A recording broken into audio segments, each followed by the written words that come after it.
What is up, everyone, and what a journey this career mode has been. And there we are in the final episode of the Lotto career mode. What's happening, people, and welcome back to a new Lotto career mode. We're currently at the end of season 3 of our career mode after coming second in the Giro d'Italia and getting 7th place in the Tour de France. We've simulated through La Vuelta, and here we are in the final monument of the season, that is Il Lombardia. We started this journey aiming to win the biggest cycling races in the world. Unfortunately, when it comes to monuments, we couldn't deliver just yet. So today we'll try to change that as we're going to play 6 races. Il Lombardia in season 3 and all 5 monuments in season 4. While simulating the rest of the season. Last time out we won 3 stages in the Tour de France, and since then the simulation Jarno Vidar won 1 stage in La Vuelta. Unfortunately, he suffered through fitness issues in the meantime and finished in 4th place, just a few seconds behind the podium, but it was the Ineos guys in Carlos Rodriguez and Andrew August sweeping the competition. Since then, we've had a couple of upgrades to some of our riders, with Jarno Vidar now reaching 81 mountain coming into the next season. And in the cobbles, Thibaut Nice, Arnaud Dely and Lawrence Rex have 77 cobbles going into season 4. Before moving on to the first race of the episode, that is Il Lombardia, just have a couple of things to say. Firstly, I'm so grateful that all of you guys have tuned in to every episode to come this far. Just want to ask about what made this series so special for you guys to watch it, and what is your favorite moment from the series that you can remember. Back to the racing then with Il Lombardia, and we've got 2 main favorites off the back of a Vuelta win. Carlos Rodriguez and Jonas Vingegaard is here. Tadej is fit to race, but not in the start list, interestingly. Meanwhile, we have a star-studded lineup with Lennart van Eetveld peaking for this race. He's got 77 mountain only, but 79 medium mountain, while Jarno Vidar, Ilan van Wilder and Laurens de Plus, if they have a good day somehow, they'll be up there with the best. Here we go then, the race is underway. We've got a breakaway and UAE is controlling the peloton. Meanwhile, we've got quite nice race days here. Ilan van Wilder with a +3 despite his 84% fitness, and Lennart van Eetveld, he is poised up for this race. He has a +3. In terms of the parcours itself, we start off with Madonna del Ghisallo as we go from Como to Bergamo, and then we've got Passo di Ganda with 15% gradients at the end. That climb will be crucial. I think this will be a more tactical race than we can imagine. But now we start Passo Ganda and we start off rapid as well, with both of our trains having to go nearly 88 here just to stick to the pace. And right now here, Laurens de Plus have done a good job. Lennart van Eetveld will now be protected by Milan Doni. But with this pace, I think it's a little bit too early to attack. But you know what? I might try it, I might try something because the pace have slowed a little bit. Let's get here with Lennart van Eetveld. Anyone going for it? Not really, not really. Let's make sure Lennart van Eetveld is protected. And we're pacing right now. Is that an attack by Buitrago? It isn't. Let's take Vidar. He will support Van Wilder as always. I think we made the right call not attacking. But meanwhile, Richard Carapaz, Tiberi and Jonas Vingegaard are actually on the move. That is crazy. And our positioning isn't so great right now. Let's see, Roglic is working, Poel is working. There are just a couple of kilometers left here. And, I mean, we shouldn't really give them an advantage on the downhill. But with a peloton of 38, this is actually no problem. Just 20 seconds is the gap to Richard Carapaz. And we have 4 riders in the main bunch with 54 kilometers to go. So recovering nicely here as we start another climb. That is Ben Healy going for a move. Other riders are following. Jarno Vidar though, setting up a pace, and with that pace, we're basically able to follow the attacks right now. Just in case, keep in touch with this group, and we are able to. And now we have a longer climb in Forcella di, Forcella di Berbenno, but it's not that steep. So energy gel on 2 of our riders as we have an attack of Magnus Sheffield. Waiting to see the attack. And there is Poel, there is Altjebrooks, there is Almeida. They're going ham once again. There is Lenny Martinez with an attack. Carapaz tries to follow that. Let's also get in the wheel of Carapaz.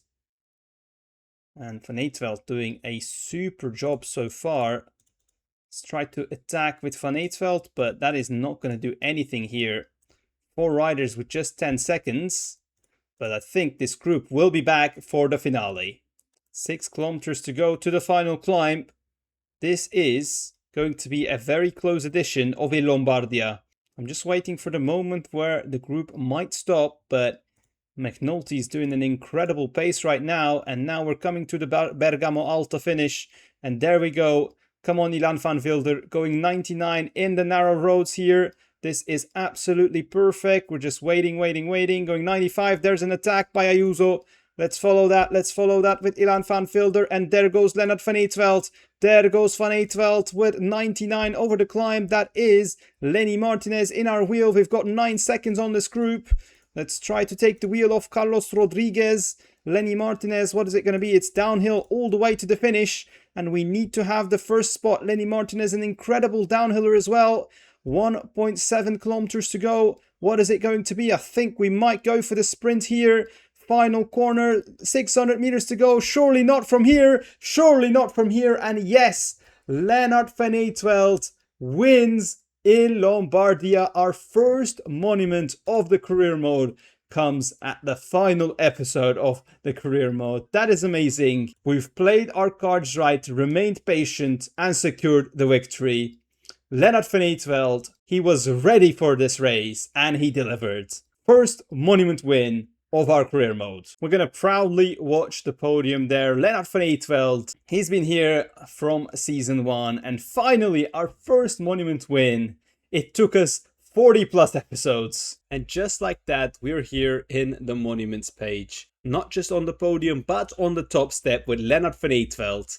But that is it for the season then, and the team finishes 4th in the team standings, but we simulated a lot of races, including some parts of La Vuelta, which is, again, not here in the videos. But with this, it's time to turn our focus for 2028. Let's take a look at the transfers then, and we have 3 new signings. Remco Evenepoel is gonna join us for the final season, helping us in monument victories. He is the defending Tour de France champion, but unfortunately no time for us to go after that TDF glory. The other 2 riders are just there to strengthen the Cobbles team. We have Vlad van Mechelen joining from Bahrain Victorious, and Halvor Doven joins us from Kinan. Weird enough, he's got 74 flat and 79 cobbles, and that's it. I mean, that is just weird PCM moment, but he's actually in real life in Vanti's development team, which merged with Lotto. So why not give him a shot at Paris-Roubaix? You never know what happens. We've got 4 riders leaving. Jasper de Boust has ended his career. Arjen Leijvens, which we won a Belgian NC, has gone to Titema Rockets. Milan Menten leaves us to Jaco Alula, and Antoine Leot goes to Premier Tech. Now, time to go off camera to plan the season for 2028. And then we'll be back with Milano-Sanremo. So coming into the first monument of the season then, Milano-Sanremo, I really want to win this race. Because in PCM, it's actually not a difficult race to win. So hopefully, with a very all-round squad, including Remco, Arnaud Delis and Tibor Del Grosso, we can beat the likes of Mats Pedersen, Jonathan Milan and Filippo Ganna. So either way, it's going to be difficult. If we pace the hills, then Remco has a chance. But again, Mats Pedersen is also a decent rider in these hills. And if we go for the sprint, well, we've got Jonathan Milan as our opponent. So we've started Milano-Sanremo, the longest race in the calendar. And I gotta say, the RDC gods are smiling at us with a +3 on Arnaud Delis and a +3 on Remco Evenepoel. In terms of the peloton, a familiar face in FDJ with Groupama out of the sponsor books. It is now FDJ team all alone, and this kid just reminds me of Thibaut Pinot. So as I'm simulating 300 kilometers of Milano-Sanremo, you might be wondering, What is up with PCM26? Well, the game is out, of course, and the workshop support is now here. So we can start making some content, because in terms of just general hype on the game, it was quite on the low side. But now we've got World DB, we've got some bugs fixed in both career mode and pro cyclist mode, and the next big series is on the way. So make sure you're subscribed, make sure to hit that notification bell on as we get along with the PCM26 journey on the channel. So as the Capo start with 54 kilometers to go, Alex Segert is at the front. I'm also going to use Tibor Del Grosso, maybe not now. Let's put Thibaut Nice for protection duties and get Simone Gualdi also towards the front. But this team is ready to go 99 on Cipressa. So I'm pretty happy about the pace. Cipressa in 8 kilometers to go now. And we've got Lennart van Eetveld, Thibaut Nice still to go. Alex Segert has done pretty well. Now let's basically put Thibaut Nice in the wheel of Simone Gualdi here, as Tibor Del Grosso doing an incredible pace here with 33 kilometers to go. I'm not going to attack on Cipressa, but it's going to be a very high pace set by our riders. So the train is well and truly here as we start the Cipressa. There is Thibaut Nice going 95 from the off.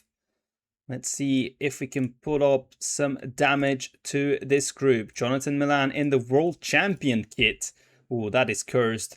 He's at the front of the group. Thibaut Nice is setting up a really good pace here. 86 now.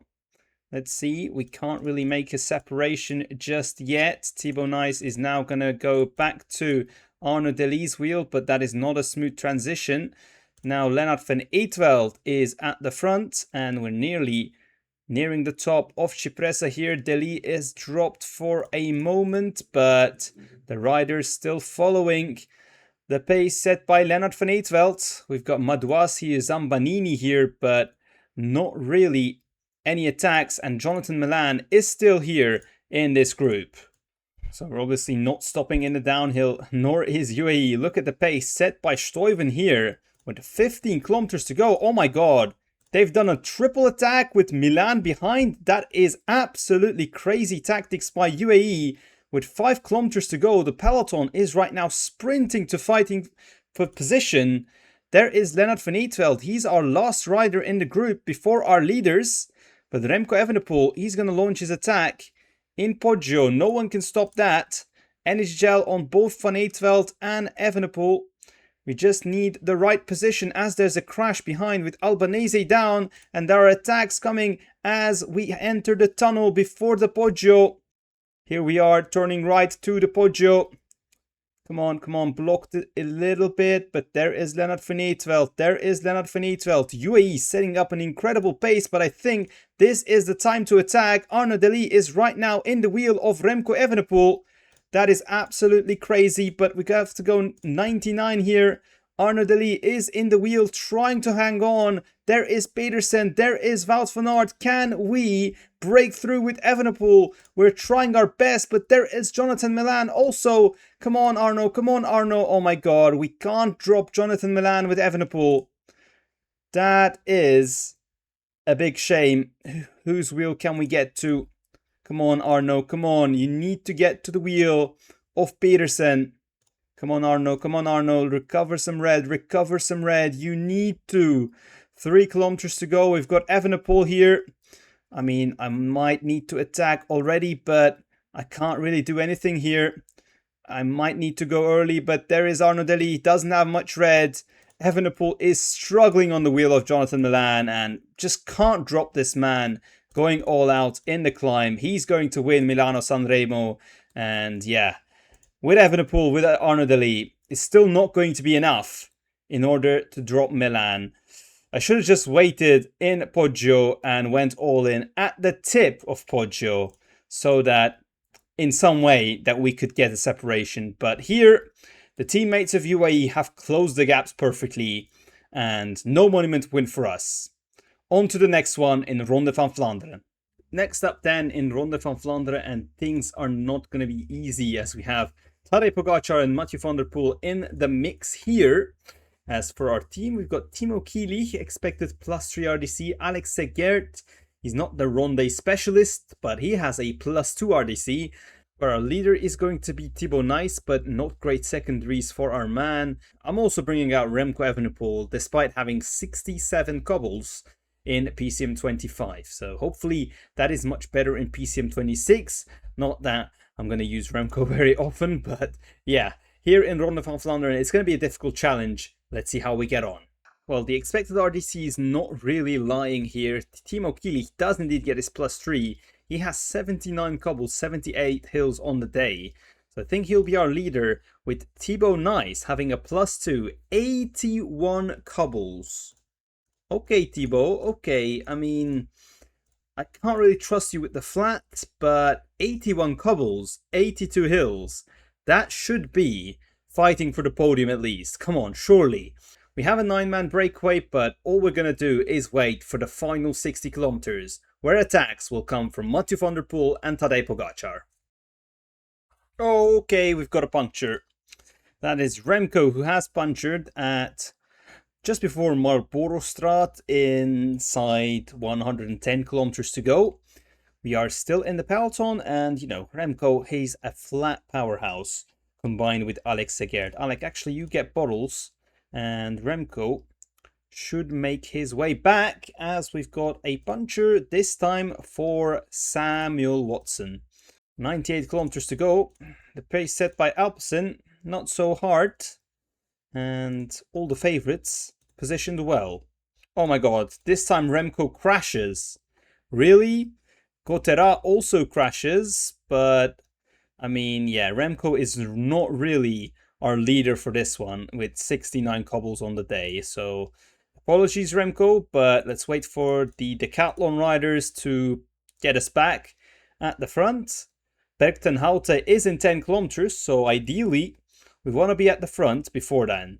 So Remco is making his way back, but when we come to the tough cobble sectors such as the Paterberg and obviously Oude Quaremont, Remco will not be able to follow any attacks with those stats. So let's hope that Remco could be a nice wildcard for us, but our hopes currently rely on Timo Kieli, because Thibaut Nice is again losing some yellow.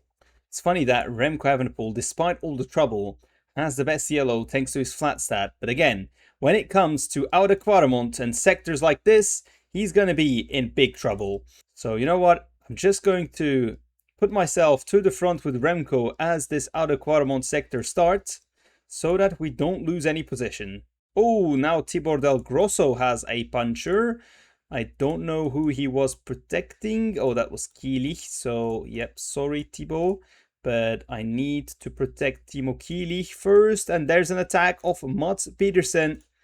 Pedersen is on the move. We've got Paterberg next up. Still a lot of riders in this group. So here in Paterberg then, Remco Evenepoel is surviving, and we're nearly hanging on to the front of this group. More attacks on the way. Is it? That is Pogacar now reacting to the move of Pedersen. Yeah, we've got to calm down here. Still 50 Ks to go. And I know for a fact that yellow bar is going to be crucial at the end of the race. Koppenberg in 2 kilometers though. So Remco, you need to get back to the front, my guy. We've got all our team here, but attacking will just not do anything for us. Now I have to go nearly 99 in this Koppenberg sector, 700 meters to go. There is Pogacar going alone right now. Kieli is able to respond. Remco Evenepoel, a bit of a delayed response from Remco, but with those stats, that's all we can do. And now in this section, a bit of flat, not much cobbles. We can try to make it back, hopefully. Oh no, now Bergmoos has a puncture. Oh no, that was crucial for us to pace this group. 18 seconds to the riders in front. Tibor Del Grosso is completely done. I'm going to pause it a little bit here. Tyenberg in 2 kilometers. I think I'm going to have one single train here, led by Timo Kieli. And Remco Evenepoel is just trying to hang on at the back. Just making sure no attack from Van der Poel or Pogacar here. Philipsen is the next rider to attack, and Van der Poel is in his wheel. Still 36 kilometers to go. Just need to use our teammates one by one to lead out Timo Kieli in this one. Here on Oude Kruisberg then, the peloton is going 99 basically. Had to use Timo Kieli myself. Remco is trying to hang on. He can. But now, after the climb, attacks on the way by Niels Pollitt and Stuyven. Pogačar really putting the pressure on other teams now with 34 riders left in this group. But the crucial Oude Quaremont-Paterberg duo is next up. So as we start Oude Quaremont, I'm just trying to get myself in a good position before the start. It's going to be difficult to react to the attack. Philipsen is already at the front. And Philipsen already goes. Philipsen attacks. Thibaut Nice is trying to go for it. Remco is struggling at the back of the group. And there is Tadej. There is Tadej attacking. And Remco is far back. He is stalling here. Oh no, that is not great. He still has the best yellow bar. But he is absolutely stalling. And Kieli is now alone. Remco will try to make it back. But I don't think it's going to be enough. He is well and truly dropped before the Paterberg. And as we start Paterberg, Kieli also doesn't have much red to play with. Trying to go 99 with Remco. Trying to catch back here. Oh my god, that is a puncher for Pedersen.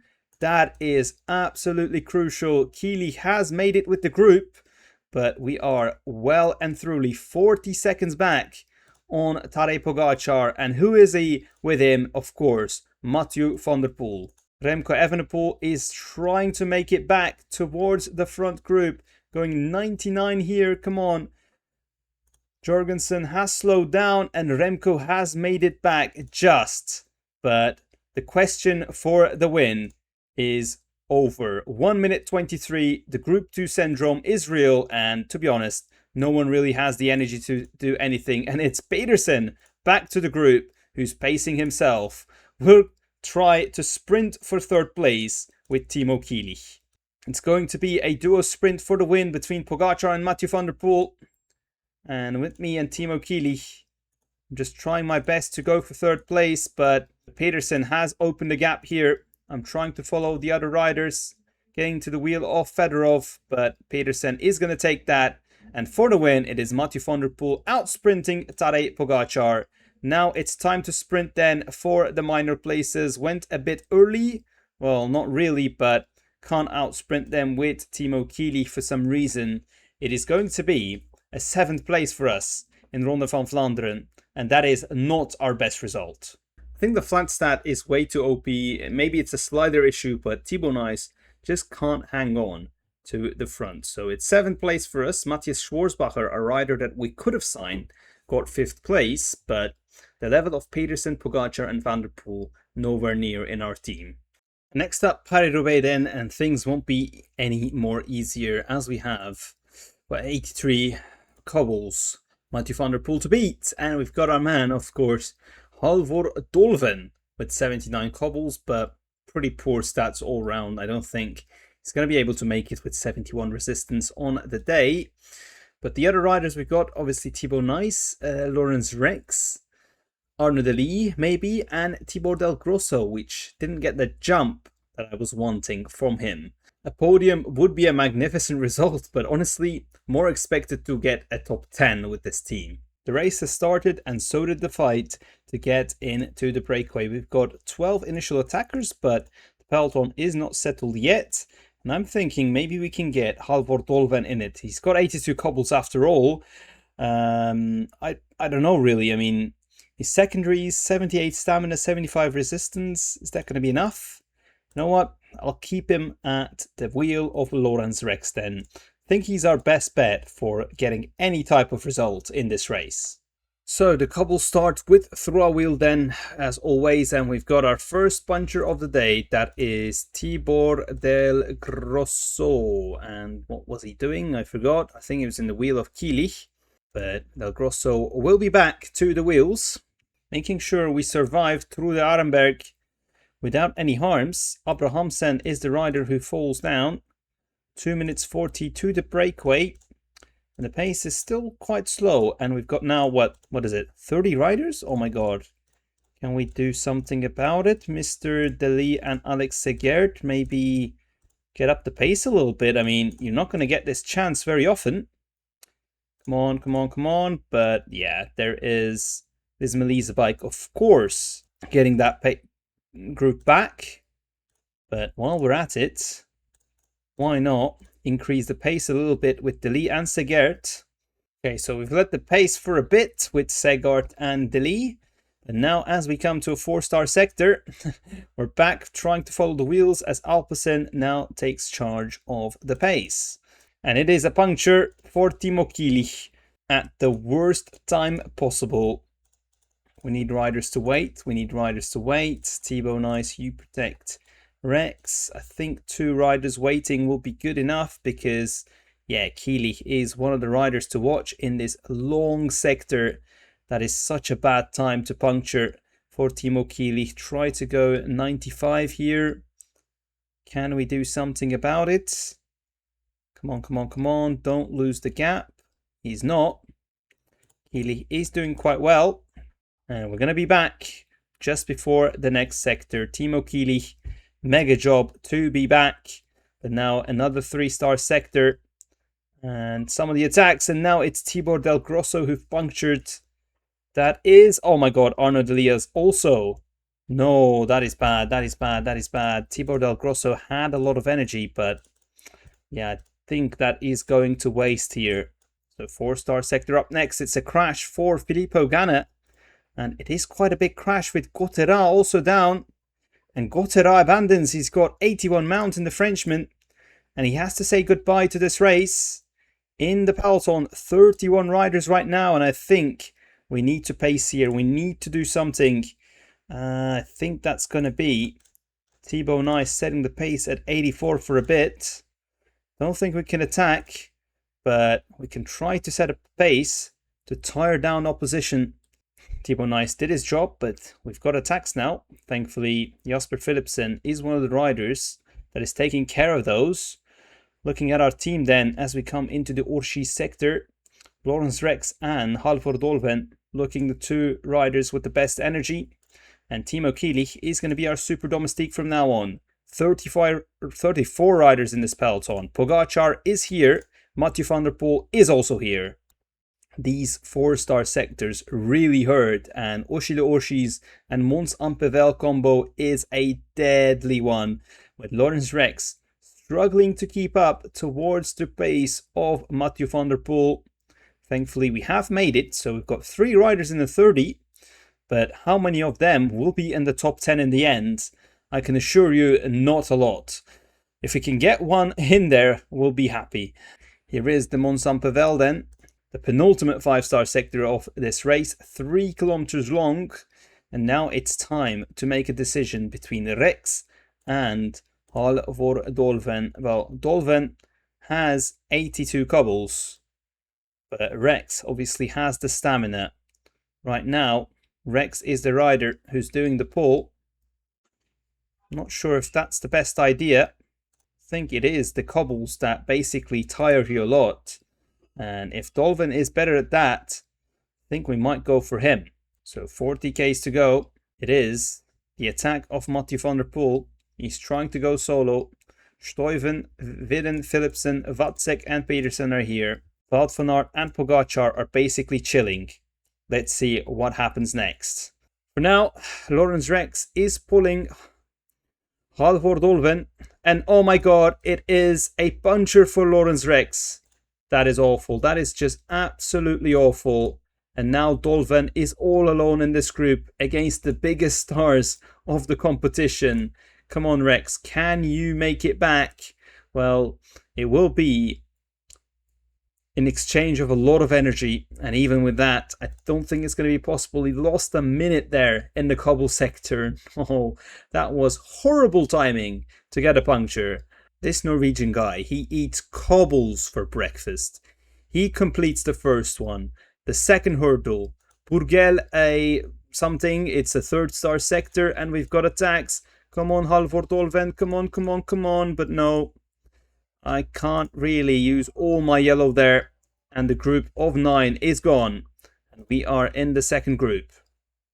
And no one's working here. Really? No one? Not a single rider is working here? That is awful. I really should have followed that move. And now I have to go alone. And Jonas Rutsch is now pacing. I should have followed that move. I should have. But, oh my god. Tadej Pogačar gets a puncture. That is absolute disaster for that man. But a 20-second group, well, 20-second gap to the group behind. We are stuck in this place. And yeah, we can't do anything about it. So, quote Matthias Schwarzbacher. Another option for us to sign this year, and I'm just going to stick to his wheel. The Slovak rider with 78 cobbles. He's done a good race, but I would love to be here in the wheel of Girmay and Jorgensen fighting for a top 5, but top 5 that I'm talking about is not possible because there are multiple attacks here with Pedersen, Pogačar, Mathieu van der Poel, Stefan Kung and Wout van Aert.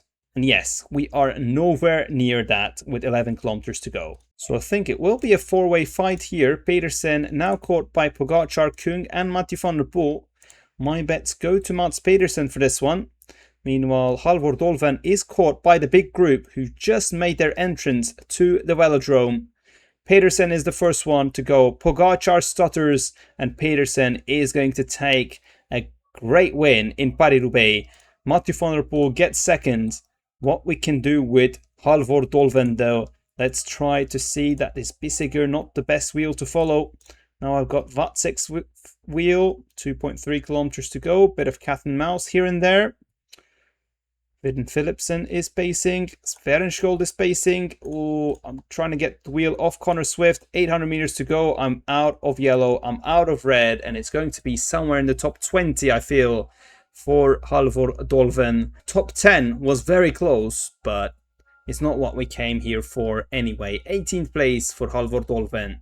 Nowhere near our best. And that concludes our Cobbled Classics in the career mode. And now we just have 2 monuments left. Starting off with Liège-Bastogne-Liège, where, I kid you not, one day before the race, Evenepoel gets a bruised shoulder. So all of a sudden, he's got 86% fitness. And now I need to make my selection. I mean, look at that. That is some team. We've got Jarno Vidar, Lennart van Eetveld, Remco Evenepoel in a fitness peak, but has a bruised shoulder. Then we've got Ilan van Wilder, and for support, Jeno Bergmos, Victor Sonens, and Gualdi.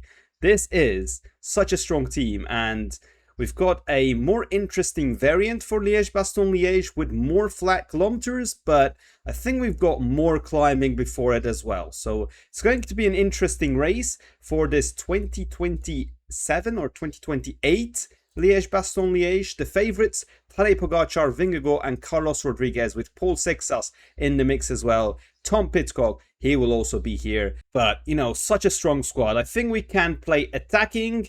We've got multiple men to use and, yeah, try to disturb the big teams. So as the race starts, Jarno Vidar has a -2, but Remco Evenepoel does have a +2. That is all we needed. And Ilan van Wilder, he has a +3. So it's a really fast start here with the breakaway phase. We've got 10 riders to the front. Jasper Philipsen and Girmay, one of the riders attacking. And we've got peloton here. Wout van Aert is also in the race, but he has a more domestique role, I believe. But generally looking at the profile, we got some long but not steep climbs in the first part of the race. Côte de Houffalize, for example. And then we start with the longer climbs. Tiers de Cou, Le Haut-Levé and also Col de Rosier, before going towards Côte de la Redoute with about 60 kilometers to go. Then we have Mur de Dro-Lenval. These climbs I'm not really associated with. Côte du Arras, then Côte de Mazures, then we've got the Mur again, and then Tiers de Anzès, which is going to be the final climb. Then we have a downhill and flat 15 kilometers to the finish line. It's going to be a very interesting edition of Liège-Bastogne-Liège. So we've completed halfway of the race, reached Bastogne, and we're on the way back. And this is where the hills will start. Right now, I want to get in front with Van Wilder as well. I think Van Wilder with a +3 and Remco Evenepoel on a +2 are our 2 best bets on beating this man right here, Tadej Pogačar. That is going to be difficult, but we've got the teammates to support us. And when the attacks start, we've also got strong riders who can basically cover the attacks. So we've come to the climb Le Haut Levé, and all of a sudden, peloton started to pace up a little bit, which means that we've dropped a little bit back. We need to be where Pogacar is. So Remco, please get yourself in towards the wheel of Tadej. I'm just trying to control here because we've got Redoute coming up in 8 kilometers. I think we need to try something, maybe with Ilan van Wilder at first. There we go. Vidar is now pacing it right now. Remco Evenepoel is here at the front of the peloton, marking Tadej Pogacar here. Ilan van Wilder, shall we attack here? I mean, Victor Sønens is here. Ilan van Wilder is also here. I think we can do a duo attack to start things off. And yep, we're getting the response from Braz Alonso, sorry. It's not been the strongest of attacks, but we are away with 2 riders. 20 seconds is the gap. Peloton will try to respond to that. Tadej Pogacar is here, a little bit isolated. Fortunately, Pollitt's pace is going to bring us back once again here with 65 kilometers still to go. And there's an attack by Edoardo Zambanini, and that is Tadej Pogacar following that. That is Pogacar following that move, so this is where it gets spicy. Remco, my friend, you also need to try to basically follow that. Jarno's bringing the water at the same time. Now Tadej Pogacar is now attacking with Schmidt and Zambanini. So I think we need to set Victor Sønens going 87. Yeah, we need to do something about that for sure. And now the attack of Carapaz. Oscar Only is following. Vidar is right now pacing here. I think it's way too early to set off an attack. Remco Evenepoel is here in the bunch. Victor Sønens setting the pace right now, and I think we're going to catch the attackers here. And Tadej Pogacar just 15 seconds away now. Very difficult to get in front as we start another Mur de Drolenval. Tadej Pogacar is still at the front, and there's an attack of Healy. Let's try to follow Jenno Bergmos here and just make sure we are on the wheel of Paul Sexas, who tries to bridge to to Pogacar. And Remco is also within that group. Sexas now attacks, trying to bridge to Tadej. We still have 5 riders in this group of 39, and Paul Sexas can't really get away. So the next climb here is not too steep, but it's a bit of a long one. 46 k's to go. Sønens is pacing at this 36 rider group, and I think we need to make our move soon to catch Tadej Pogacar. Other teams also using their domestiques right now. We're getting blocked in slightly, so Victor Sønens tries to accelerate here. We've got a very strong EF train at the front of the peloton. Come on, Lennart van Eetveld. Come on. Paul Sexas is working here. Remco Evenepoel is feeling well. Just make sure we use his energy to the fullest. Now it's Lennart van Eetveld who's struggling a little bit without any red bar, and Tadej Pogacar is now alone. Let's try to get a little bit of red back here, maybe. Van der Poel.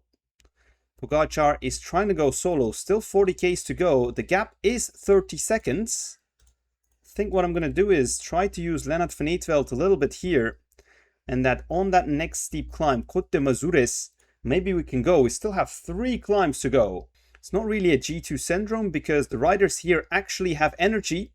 And I'm just trying to pace myself against Tadej Pogacar. 50 seconds is now the gap. That might seem a lot, but Remco has the energy to catch this. But now we come to Mur de Drolenval for the once again. That has been quite the tongue twister.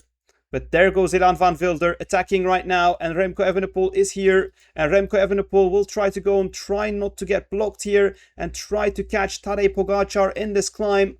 Well, not quite, and yeah, I really don't understand why it's not working, but we've attacked with Remco Evenepoel, but all we did was just to pull the group. And now Pogacar is just 16 seconds away, but we've lost a bit of chunk of energy with Remco Evenepoel and lost all of our teammates with 25 kilometers to go. Just one single climb remaining though. After that, it's going to be all flat. So, Pogačar is caught thanks to our efforts. Remco Evenepoel needs bottles, but right now, I can't get you bottles, Remco. I'm sorry, but let's see. We've got Tier de Anzès starting right now. We don't have full red, which is a bit of an issue, but no one seems to be attacking so far. And there's the attacks. Paul Sexas attacks. Let's try to follow that. Tadej Pogačar can't follow right now. Remco can. Let's try to work with Sexas and Pidcock. Remco Evenepoel's doing well. Tadej Pogačar 17 seconds down here. 19 kilometers to go and no more climbs remaining. Tadej Pogačar is hurting from his efforts before, but Matteo Jorgensen, he's going to be the rider that joins us and makes it a quartet at the head of the race. And Mathieu van der Poel, he's not out of it just yet. He's just 20 seconds behind. Come on, guys. I need some help in these last 16 kilometers. But no, it's once again all back together with a 16-rider group here. Remco desperately needs water. So we go back here. I think there are going to be some attacks here. But let's just get our water while everyone is looking at each other. Come on, come on, come on. Get that down water. There we go. So no more water issue, but this is now a race with no climbs. This is going to be a big cat and mouse game. Who's going to be the first one to go? That is Buitrago, and Pogačar is following. Let's try to follow that. Get in the wheel of Valentin Parapent, who's not really the flat powerhouse we want to be in. But I think what we have to do is to make a counter while this group has basically... Oh, they're trying to come back. They're trying to come back. Let's try to go now with Remco. There we go. Remco attacks. 7 kilometers to go. And this is a powerful attack. Sexas trying to get us back here. 5 seconds, 6 seconds. Come on, come on, come on. No, Sexas, please leave us alone, man. Leave us alone. Trying to go 99 here. Is this the way to victory? I'm not sure. Pidcock is able to follow us. And I think I need to stop. But either way...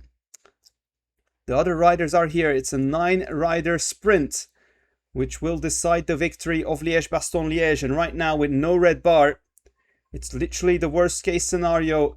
Pidcock tries an attack, and I think we've a little bit caught napping there. There is Pidcock. Evenepoel in the wheel, Sexas in our wheel. And it's all down to a sprint. A skill that Remco doesn't have, and right now can't even respond to the acceleration of Tom Pidcock, and we're not going to be able to get the win in Liège-Bastogne-Liège. It's going to be Pidcock. Pogačar gets 2nd, and Remco Evenepoel gets 8th. I don't know if it was the parcours, but it was just not really a fun gameplay on my end. I tried to attack, but all I did was pull all the favorites with me. That is Tom Pidcock getting his first monument there. Evenepoel finishes 8th, but we went all in. We had to go. And yeah, it was just not enough there to drop the likes of Jorgensen, Van der Poel, Pogačar, and so on. There we go. We've completed Liège-Bastogne-Liège. And as a Belgian team, I think having Liège-Bastogne-Liège as our final race is pretty good. Because we also won Il Lombardia, our, well, only monument victory in the career mode, but that was a huge milestone. Apart from that, we've won La Vuelta with Ilan van Wilder as well. Obviously, Remco Evenepoel is here as green because he's in our team right now, but overall, just a very nice career mode. You can now see our achievements in all the big races. We got 3rd place as best in Milano-Sanremo, 4th place in Paris-Roubaix and Ronde van Vlaanderen. In Liège-Bastogne-Liège though, our best result was 6th place. We won 1 Grand Tour, we came very close to another one, and in all 3 Grand Tours we had multiple stage wins by our riders. It's been a very enjoyable series from my end, and I hope you guys have enjoyed it too. Smash the like button if you did so, and leave a comment down what this series meant for you. It's now time for a new series in PCM 26, and I can't wait to share it with you guys. But until then, goodbye.